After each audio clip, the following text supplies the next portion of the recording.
Hi అండి, నమస్తే. Welcome back to Winnie చేతి వంట. ఈరోజు విన్నీ చేతి వంటలో చికెన్ కర్రీని ఎలా తయారు చేసుకోవచ్చో చూపిస్తాను. పెద్ద బాయిలర్తో చికెన్ కర్రీ చేసి చూపిస్తానండి.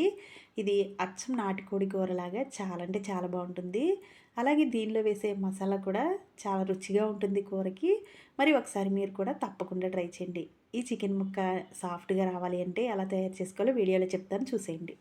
ముందుగా నేను ఇక్కడ 1 కేజీ పెద్ద బాయిలర్ చికెన్‌ని తీసుకున్నాను. తర్వాత దీనిలో కొద్దిగా ఉప్పు, కారం, అలాగే కొద్దిగా పసుపు కూడా వేసుకొని ఇవన్నీ చికెన్‌కి పట్టే వరకు ఈ విధంగా కలుపుకోవాలి. ఇలా ఉప్పు, కారం ముందు వేస్తే చికెన్‌కి మంచి టేస్ట్ వస్తుందండి. ఇప్పుడు మూత పెట్టేసి కొద్దిసేపు పక్కన పెట్టుకోవాలి. ఈలో కూరకు కావాల్సిన మసాలాని ప్రిపేర్ చేసుకుందాం.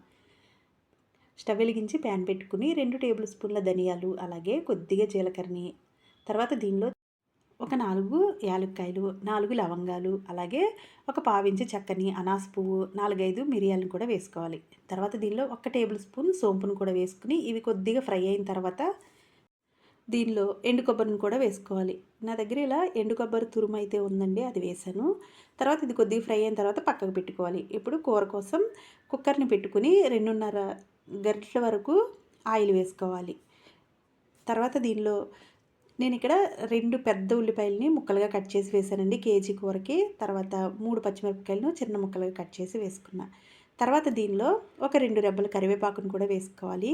ఈ ఉల్లిపాయలు బాగా దగ్గరగా అయ్యే వరకు దీన్ని వేయించుకోవాలి. ఏ నాన్ వెజ్ కూరకైనా ఇలా ఉల్లిపాయలు బాగా దగ్గర పడితేనే బాగుంటుంది కూర. తర్వాత 2 టేబుల్ స్పూన్ల అల్లం వెల్లుల్లి పేస్ట్ వేసి ఒక 3 నిమిషాలు వేయించుకోవాలి. ఆ వీడియో క్లిప్ అయితే మిస్ అయిందండి. ఒక 3 నిమిషాలు వేయించుకుంటే సరిపోతుంది అల్లం వెల్లుల్లి పేస్ట్ అనేది. తర్వాత దీనిలో మనం మ్యాగ్నేట్ చేసి పెట్టుకున్న చికెన్ని వేసి ఒకసారి పూర్తిగా కలిపేసుకుని మూత పెట్టి ఫ్లేమ్ని మీడియంలో పెట్టుకుని దీన్ని ఉడికించుకోవాలి. ఇప్పుడు ఈ చికెన్లో వాటర్ అనేవి బాగా వస్తాయండి. మధ్య మధ్యలో చూసుకుంటూ కలుపుకుంటూ ఈ విధంగా మనం చికెన్ని ఉడికించుకోవాలి. ఇప్పుడు మూత తీసి చూస్తే ఈ విధంగా దగ్గరగా పడుతుందండి. తర్వాత దీనిలో కొద్దిగా ఉప్పుని, అలాగే కారం కూడా వేసుకుని మనం ఆల్రెడీ ముందు వేసాం కాబట్టి చూసుకుని వేసుకోండి. ఒకేసారి ఎక్కువ వేయకుండా, సరిపోకపోతే మళ్ళీ తర్వాత వేసుకోవచ్చు. ఇవన్నీ వేసేసి ఒకసారి పూర్తిగా ఈ విధంగా కలుపుకోవాలి. ఇప్పుడు ఈ చికెన్ ఉడకాలి అంటే కొద్దిగా నీళ్ళు అయితే ఎక్కువే పడతాయండి. 1 గ్లాస్ వరకు నీళ్లు పోసాను నేను. ఇప్పుడు మూత పెట్టుకుని ఒక 3, 4 విజిల్స్ వచ్చే వరకు దీన్ని ఉడికించుకోవాలి. ఇలా విజిల్లు వచ్చిన తర్వాత దీనిలో ప్రెషర్ పోయిన తర్వాత మూత తీసి చూస్తే ఈ విధంగా అయితే ఉంది. మనం దీన్ని మళ్ళీ ఉడికిస్తామండి మసాలా వేసి. ఇప్పుడు దీనిలో మనం పొడి చేసి పెట్టుకున్న మసాలాని దీనిలో వేసి ఒకసారి కలిపేసుకుని విజిల్ పెట్టకుండా కుక్కర్ మూత పెట్టి కొద్దిసేపు అయితే ఉడికించుకోవాలి. కూర దగ్గర పడే వరకు. ఆయిల్ అయితే సపరేట్ అయిపోయిందండి. కూర బాగా దగ్గరగా అయింది కదా. ఇప్పుడు దీనిలో కొద్దిగా కొత్తిమీర వేసుకుంటే కూర అయితే రెడీ అయిపోయినట్లే. ఈ కూరకి గ్రేవీ కూడా చాలా అంటే చాలా బాగా వచ్చింది. ఇప్పుడు స్టవ్ ఆఫ్ చేసేసుకుని కొత్తిమీర వేసేసుకున్నాం కదా.